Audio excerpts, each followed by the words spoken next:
શ્રી વલ્લભાધીશ ગિરિરાજ ધરણ શ્યામ સુંદર શિયમને મહારાણી કી શ્રી ગુસાઈજી પરમ દયાળ શ્રી ગોકુલ નાથ કી જય દાવ દયાળ કી જય श्री नवनीत प्रिया लाल की जय अपने माथे बिराजता सेव्य स्वरूप की जय बधाई वैष्णव ने जाजा करीन जय श्री कृष्ण। पुष्टि मार्ग जीवंत छे एनी प्रतीति वैष्णवो वारंवार देवडावे।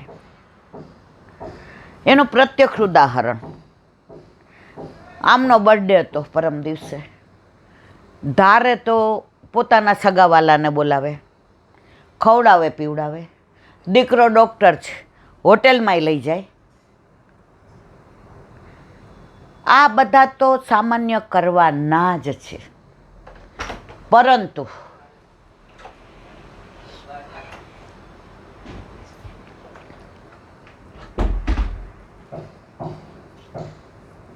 ખુરશી લઈને બેસતા ને એમ નહીં ફાવે. ખુરશી બેસાય જ નહીં. પરંતુ કેટલામાં બેઠો? પરંતુ સત્સંગ, વૈષ્ણવને બોલાવવા, કણકો લેવડાવો, આ બધું મન, જો તમે વૈષ્ણવ છો, જો તમારા ઘરે ઠાકોરજી બિરાજે છે, પછી તમે શું ધરાવો છો એ જોવાની જરૂર નથી. તમે મિશ્રી ધરાવો, દૂધગર, ફીકું, સખડી કે આઠે આમને, પણ તમારા ઘરે તમારો નાથ બિરાજે છે, તમારી ચિંતા કરવાવાળો બિરાજે છે. તમારા માટે શું સારું અને શું ખોટું એ મને ને તમને સમજ ન હોય. જીવનના બે માર્ગ, શ્રેય અને પ્રેય. પ્રેય એટલે આપણને ગમતું. આપણને ડાયાબિટીસ હોય ને તમે જોજો ત્યારે તમને ગળું ખાવાનું વધુ મન થાય. જેને છે એને હા ના તો કયો મારા વાલા. પણ અમારા જેવા ન હોય ને એને તીખું ખાવાનું વધુ મન થાય. એસિડિટી વાળાને પછી પાછા કહીએ અલા એસિડિટીની ગોળી પડી જ. તો હંમેશા આપણે બધા પ્રેયરનો માર્ગ વધુ પસંદ કરીએ છીએ, જે આપણને ગમે છે. પણ આપણને એ નથી ખબર કે આપણા હિતમાં છે કે નહીં. પણ આપણા ઘરે આપણા માથે બિરાજતો ઠાકોરજી, એને ખબર છે શ્રેય કે આના માટે શું યોગ્ય છે. તો આપણા પ્રભુ આપણને ગમતો માર્ગ નહીં લેવડાવે, આપણને ગમતું નહીં કરાવડાવે. આપણા હિતમાં શું છે, આપણા માટે શ્રેય શું છે, એ જ વસ્તુ કરાવડાવશે. પણ અત્યારે કેવું છે, બ્રહ્મ સંબંધ લઈને બધાને વૈષ્ણવ થવું છે, પણ ઠાકોરજી પુષ્ટ કોઈને કરાવવા કેમ? ગળા બંધણી,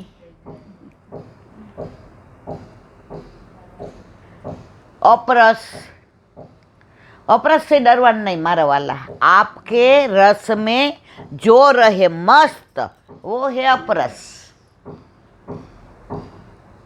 અમારા ઇન્દિરાબેન આમ કરે પણ પુષ્ટ ન કરાવે.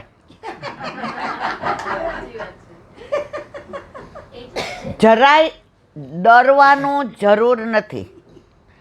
જીવનમાંથી ડર જાય ને, ડર કાઢે ને એ ઠાકોરજી. તમે વિઠ્ઠલનાથજીના દર્શન કર્યા? નાથદ્વારામાં કેટલાય કર્યા છે. કેવી રીતે ઠાડા છે આમ. કોઈ પણ કાંઈ થાય ને એટલે આમ કરીને ઊભા રહીએ. માં તું ના ડર, તારે ચિંતા કરવાની જરૂર નથી. તું ચિંતા કરીને કાંઈ નથી કરી લેવાની. હું તમે ચિંતા કરીને શું કરી લઈએ? હું ચિંતા કરવા વાળો બેઠો છું. ચિત્ત તું સિદ્ધને ચિંતા કરે, કૃષ્ણને કરવું હોય તે કરે. આપણે ભણતા ત્યારે આવતું હતું, યા હોમ કરીને પડો મેદાન, ફતેહ છે આગે. તમારા ઘરે ઠાકોરજી પધારશે ને પછી તમારે તમારી ચિંતા કરવાની જરૂર નથી. પછી એ કહેશે, ચિંતા કાપી ન કાર્યા નિવેદિતાત્મ કદાપિથી ભગવાન અપી પુષ્ટિસો ન કરિષ્યતિ લૌકિકમ જગતિન. અમારા સૌરાષ્ટ્રના ગામડામાં નામ ન દેવાય, કારણ કે નામ દઉં તો બધા એને ઓળખી જાય. એ એવા ભગવદીય વૈષ્ણવ છે, ગુજરાતમાં એને બધા ઓળખે છે. એના દીકરાનો પરમ દિવસે ફોન આવ્યો હતો. રાતના કેટલા વાગે આવ્યો હતો રીખો? લગભગ 11 વાગ્યાની આસપાસ. હવે હું તો 11:15 લગભગ સૂઈ જાઉં. હોલમાંથી 10:15 આવું 10:20 સુબોધીજીનો સત્સંગ કરીને દવા પીવાની, નાઈને સીધું સૂઈ જવાનું. એટલે આમણે સવારે મને કહ્યું કે આવી રીતે ફોન હતો. હવે એ એવા ભગવદીય વૈષ્ણવ છે એટલે મેં એને ફોન કર્યો. એટલે એણે ન ઉઠાવ્યો, એના દીકરાએ ઉઠાવ્યો. એટલે રડી પડ્યો. મેં કીધું શું છે બેટા, મને વાત તો કરો. મોટી ઉંમરના 96 વર્ષના છે. હવે તમે પરાકાષ્ઠા જોજો. એમણે પ્રોસ્ટેટનું ઓપરેશન કરાવ્યું, નિષ્ફળ ગયું. એટલે પથારીમાં હાલતા ચાલતા માંથીને હવે એને સતત એવું થાય કે મારાથી ચલાતું નથી, મારે ઠાકોરજીની સન્મુખ નથી થવાતું, મારા હાથ પવિત્ર નથી થતા, મારા પગ ઠાકોરજીને કામ નથી આવતા, મારા હાથ ખોટા થઈ ગયા સબ જેવા, મારા પ્રભુને હું ચરણ સ્પર્શ નથી કરતો, મારી આંખ નકામી થઈ ગઈ, મારા ઠાકોરજીના દર્શન નથી કરી શકતો. પછી એના દીકરાએ કીધું કે પપ્પા સત્સંગ સાંભળો. એ કે બેટા સત્સંગ સાંભળું છું ને તો સતત મને એવું લાગે છે કે હું હવે નકામો થઈ ગયો છે. એ કે પપ્પા આ તો સાંભળો. પછી સાંભળો. અત્યારે સતત તમે બધા એમ કીધું તમારો સત્સંગ બહુ સારો, મારો સત્સંગ નથી સારો. મને કેવું છે બહુ જ્ઞાન નથી, એટલે હું તમારા લોકો સાથે વાત કરતી હોઉં ને એવી રીતે તમને ભગવાનની, ઠાકોરજીની, વલ્લભની, ગુસાઈજીની, વિઠ્ઠલની, વિરજાની, યમુનાજીની, વ્રજ ભક્તોની, વ્રજવાસીની, એ બધાની વાતો એવી રીતે કરું છું કે હું ને તમે ફ્રેન્ડ છીએ, વી આર ફ્રેન્ડ, અથવા મિત્ર, સખા. એટલે તમને કોઈને મારા સત્સંગનો ભાર ન લાગે. હવે એમણે આ સત્સંગ સાંભળો, એમાં 2-3 પ્રસંગ એવા આવ્યા. હવે 11 વાગે એમણે એટલે ફોન કર્યો તો એના દીકરાએ કે ઇલાંટી તમે વાત કરો, મારા પપ્પા વોકર લઈને હવે બાથરૂમ સુધી જાય છે.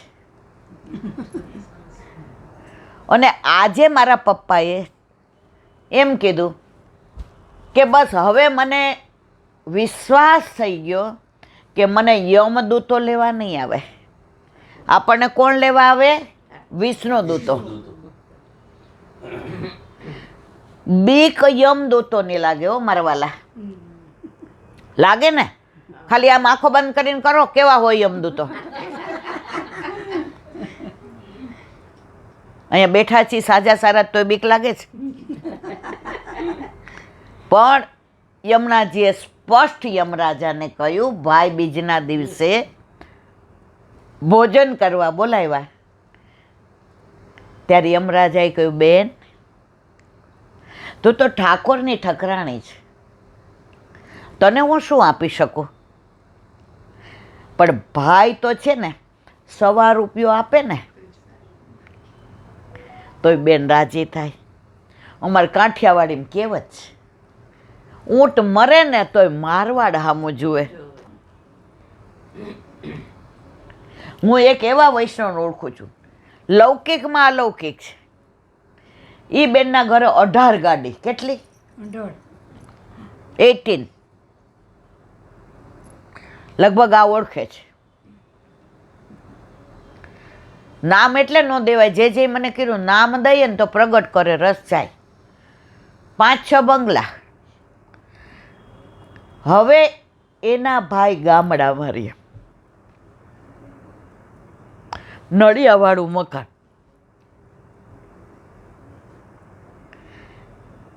હવે આ રક્ષાબંધન આવે ને, બેનને ભાઈ તો યાદ આવે અને ભાઈને બેન યાદ આવે. બે પ્યોર વૈષ્ણવ. એટલે રક્ષાબંધનના 2-3 દિવસ પહેલા ભાઈ એની વહુને કહેવા માંડે, બેન આવશે કે રાખડી આવશે? આ વખતે આપણી બેન આવશે કે કોરિયરમાં રાખડી આવશે? એટલે દર વખતે ભાભી એમ કે,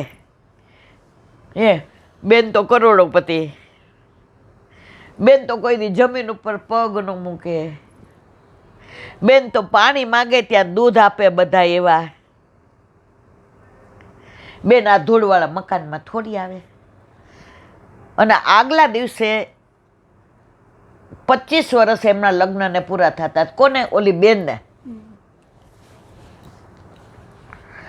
હવે દર વખતે વિચાર કરે કે મારા ભાઈને ઘરે જવું છે. એટલે એના વર એમ કે ભાઈને ને ભાભીને ને છોકરાને બોલાવો, અહીંયા આવે, અઠવાડિયું રહે, આટલા બધા ડ્રાઈવર છે, ગાડી છે, ફરે, અને ઠાકોરજી પધરાવીને આવે તો રોજ આપણે નવા મનોરથ કરશું. પણ ભાઈ કાઠિયાવાડમાં તો એવું કે બને ત્યાં સુધી બેનના ઘરનું.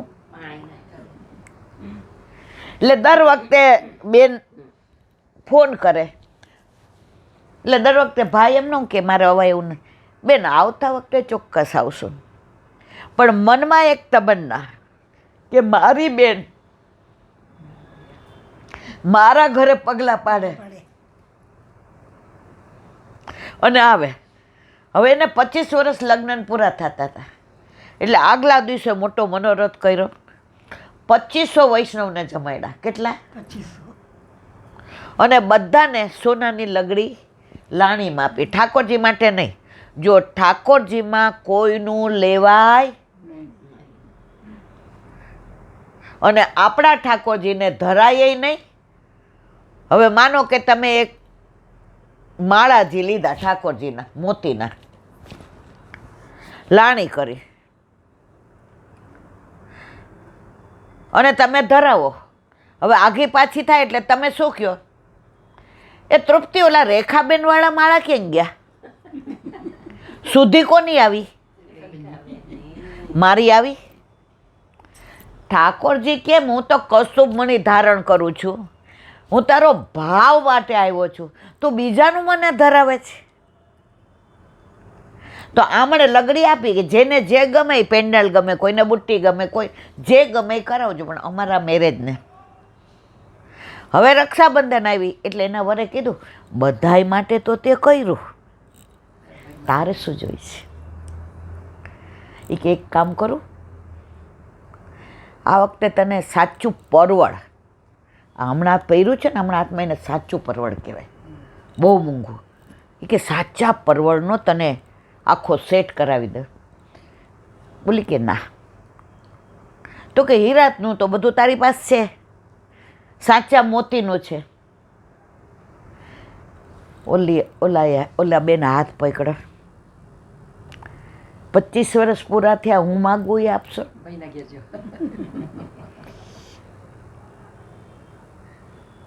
હા.